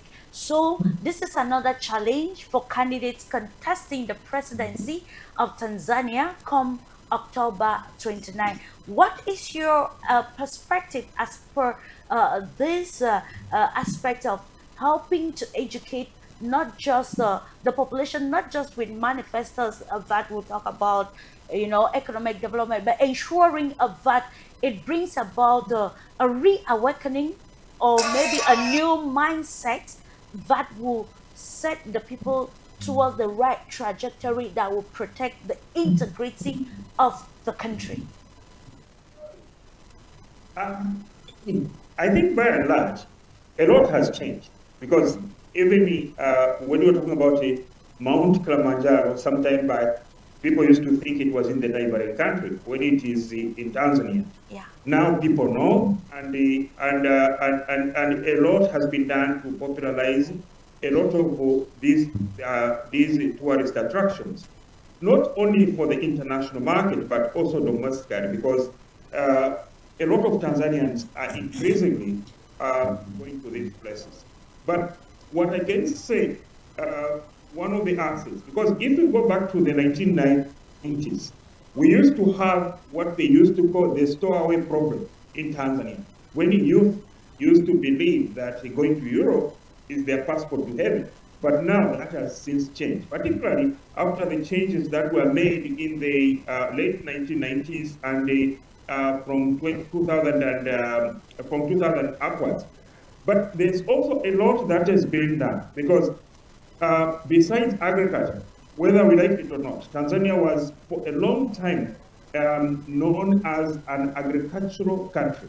Now tourism is contributing, I don't know, I don't have the figures with me, a lot to the GDP, and it's still growing.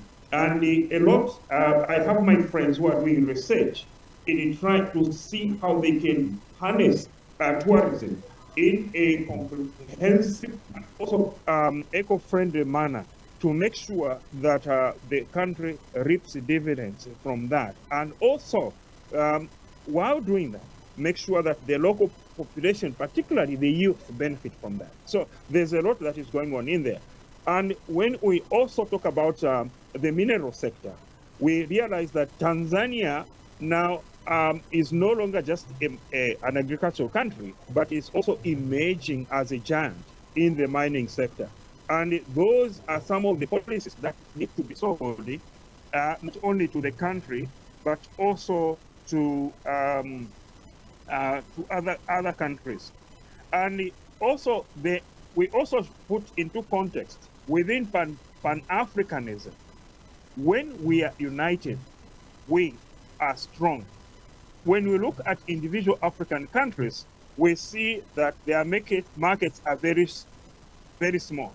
But when you look at the East African bloc, when you look at the SADC bloc, when you look at the West African bloc, and you bring them together, you find that the market grows. And when these countries speak with one voice, when they speak with one voice beyond just the lip service under African Union, you can find that we will also be able to be such a force and such an economic force that people, they will also respect.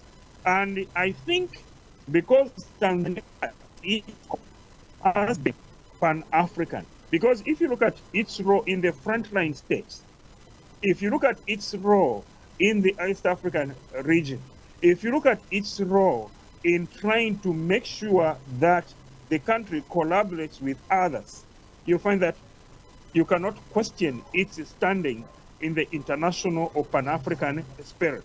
So what needs to be done is to see how the youth and other members of the society can be brought on board so that they can continue building that spirit and make sure that even as we go beyond October 29th, our country remains strong, our country remains united, our country continues with dialogue by including even those who are currently not taking part in the elections.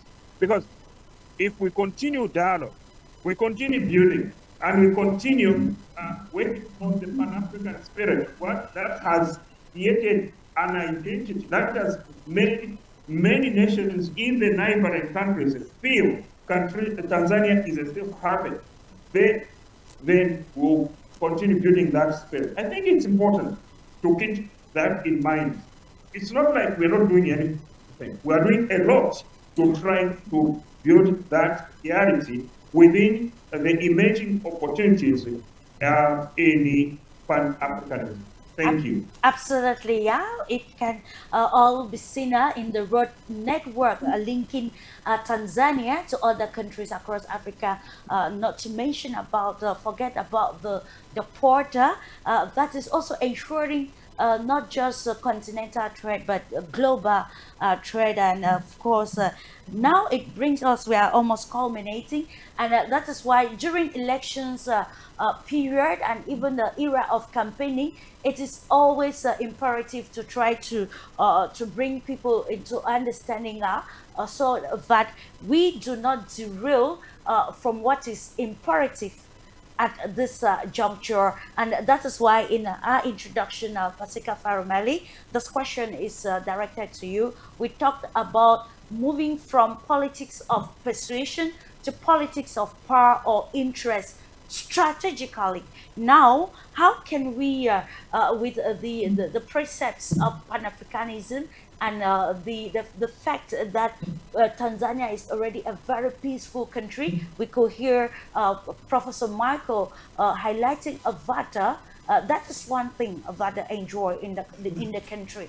So how can now we educate our politicians during their campaign periods to ensure that they do not use persuasion to mislead a population and put the entire continent in a state of dilemma.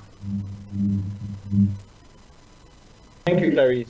I'm not sure how you're going to do that, because I think it is human nature to want to be greedy, to want to be selfish, and to want to not release power. So it becomes very difficult for us to say, how do we then persuade those who are in power, or those who want to retain power, to avoid persuading the population? So that is very important, and yet very difficult to answer as a question.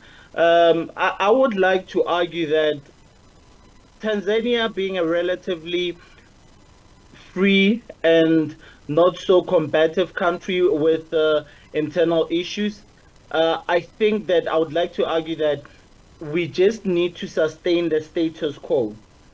Prof, I believe, has been emphasizing that this is a country that's on a trajectory. And if you read in the studies, you see the potential that is there for Tanzania, whether we are still here or we are not here, but in the future for Tanzania to be a very successful country.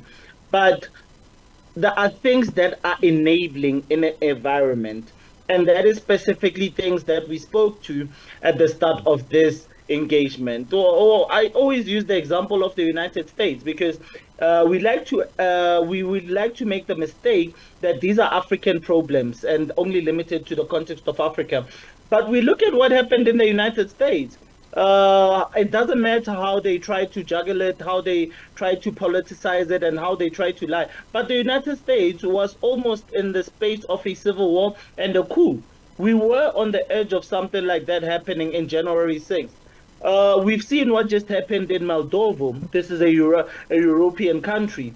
This is a country that says that the elections are free, democratic. You know, these are elections that are free and they are standardized.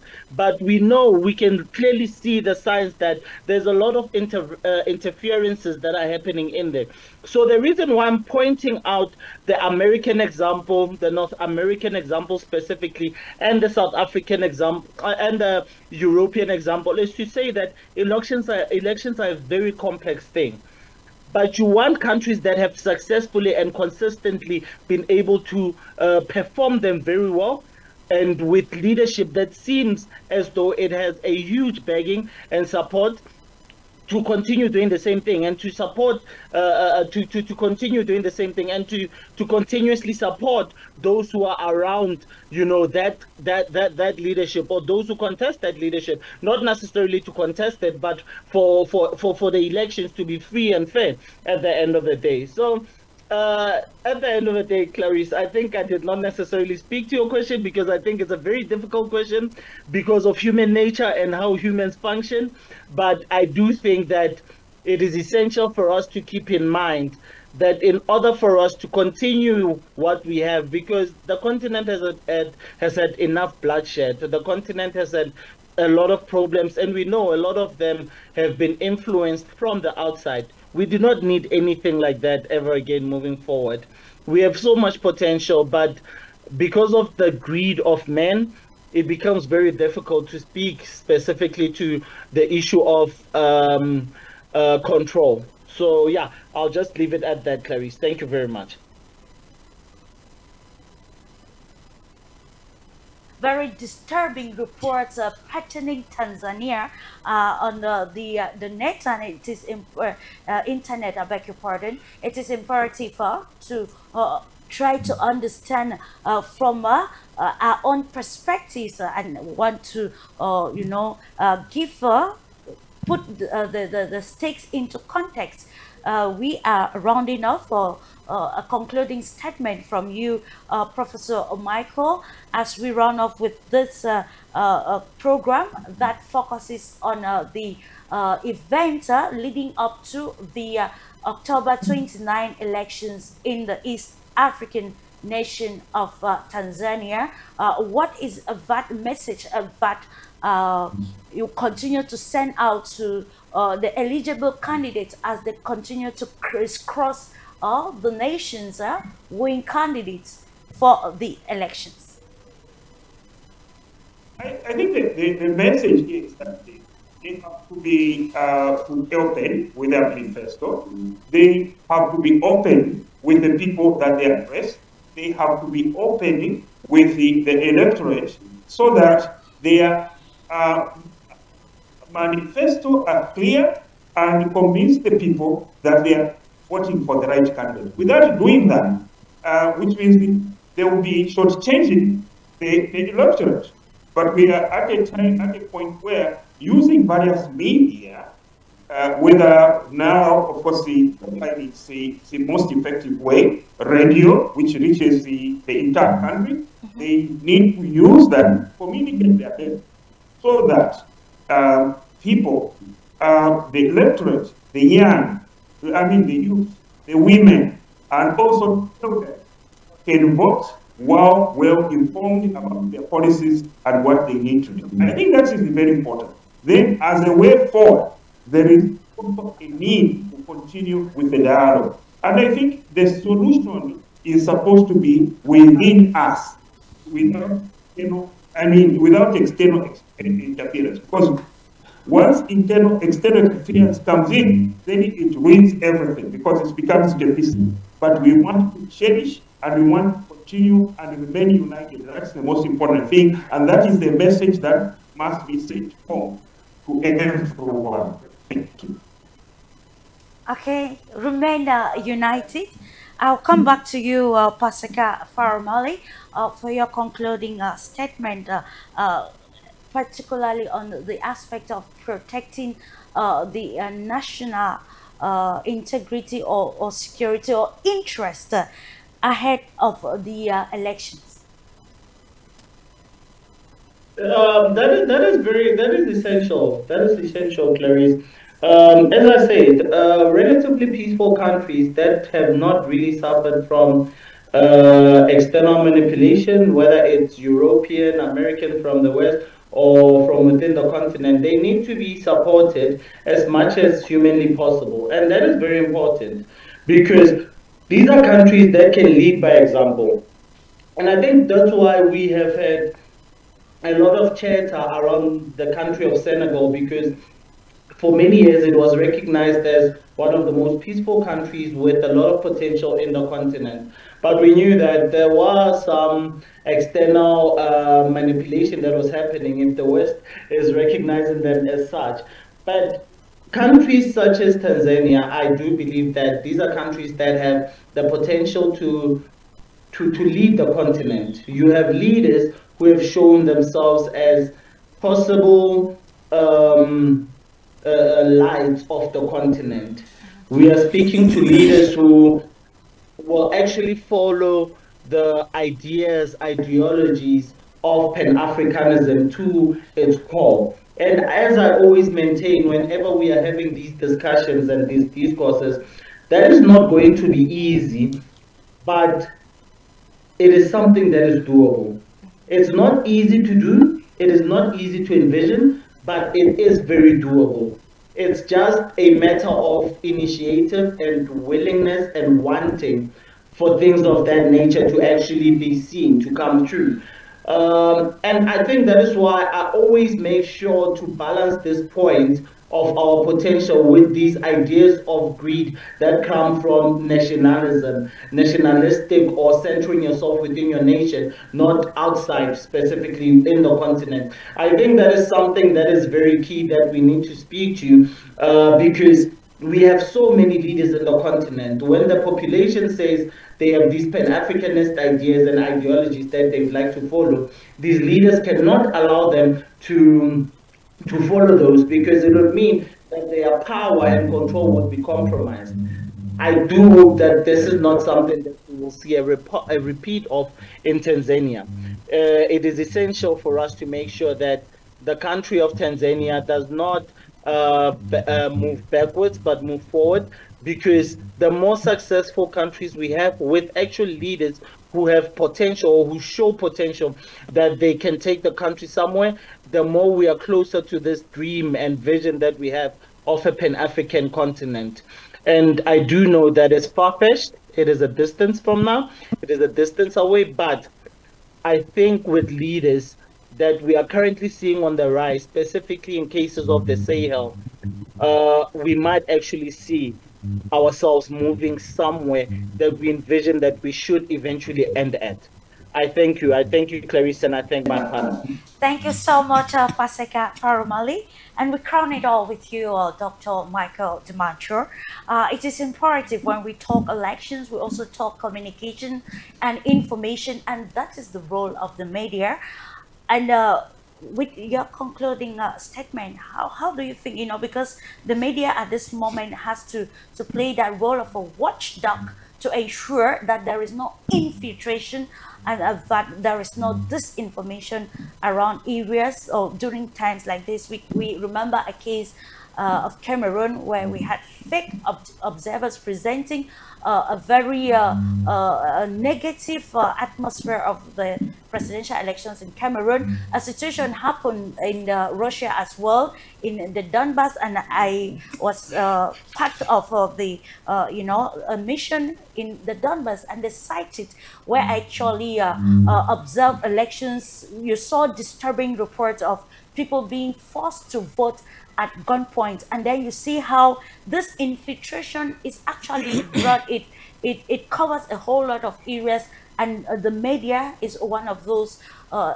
factors or points where there is almost always that infiltration. So what is the take-home message as authorities in Tanzania continue to put things together to ensure that these elections go successfully? Of course, my last word would be that, like in Tanzania, like in any other country, especially Africa, they should put the media and media practitioner on the scanner.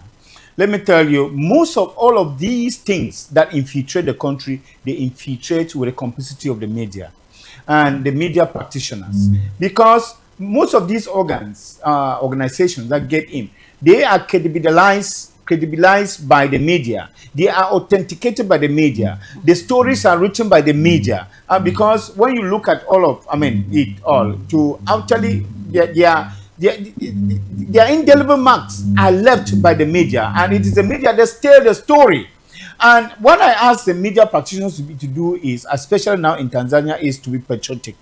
Let them know that every act that they commit at this particular moment in time is an act that can either mar or fix the country. And if they are patriotic, they will always look for those positive things that they can project about the country. A country is not in the external world by the media. And that is why when they push the government to the wall and the government start censoring them, they begin to cry foul. It is because most media houses and organs have sold the country out even before any other thing. They sell the country out. They give different narratives about the country because of their personal aggrandizement, because of their selfishness, because they want to be able to make big selfishly at the detriment of the country. And therefore, I think that the media plays a very, very preponderant role in every country. And every media practitioner should be moralized, should be educated to know that the first issue that they have to do is to serve the country. And that is why I always ask that the government should be able to canalize the work of the media. Canalizing is different from censoring them. Meaning that what? To canalize in first place is also to keep them comfortable. Because sometimes most of these media practitioners, because of their miserable conditions, they go and do funny things. And I think that if their employers are able to keep them well, and that's why there needs to be regulations on this, and that journalists too should be well paid, so that they don't go on giving negative impressions about their country. When you go looking for food, and the quest for looking for food, they go committing acts, and some of these acts are very detrimental to the country. And therefore, at this very crucial moment in Tanzania, I enjoy the media that we want to enjoy the beauty of the election. The beauty of the election in this country that is very historic, and we have very good memories about the country, and that to enjoy this country and this moment of election, it is the media to feed us with. And please don't feed us with poison from Tanzania. Feed us with good food. not junk food, but real natural food that we have in Africa. Absolutely. And I'm sure, food, we are going of course, it's a peaceful atmosphere, and it is obviously from what Professor Michael highlighted, and the calmness in which he spoke, you could already tell that peace in Tanzania is actually embedded in the people themselves, and it actually brings us again, ladies and gentlemen, to the end of today's edition of the program that focused on the defining moments of Tanzania. It's not just about elections or maybe political wrangling among the potential contenders, but also ensuring that we redefine the political scope of a country, case study being Tanzania for today, to meet the dictate of a multipolar world, to ensure, because of the global shift, we also ensure that there is need to protect national interests. And as politicians are being urged to move from politics of persuasion to politics of strategic power and interest, it is also imperative for other stakeholders, be it the civil society, the media, and any other stakeholders being very important in decision making that would define the future of our nation, to be more intentional and contextualize ideologies to suit the present needs of the people. Thank you so much, ladies and gentlemen, for your time, and also thank you to the technical crew. We apologize for the interruptions, but we hope to meet you subsequently as we continue to bring forth questions or topics of utmost importance to help to educate the population towards taking the right decision. Thank you.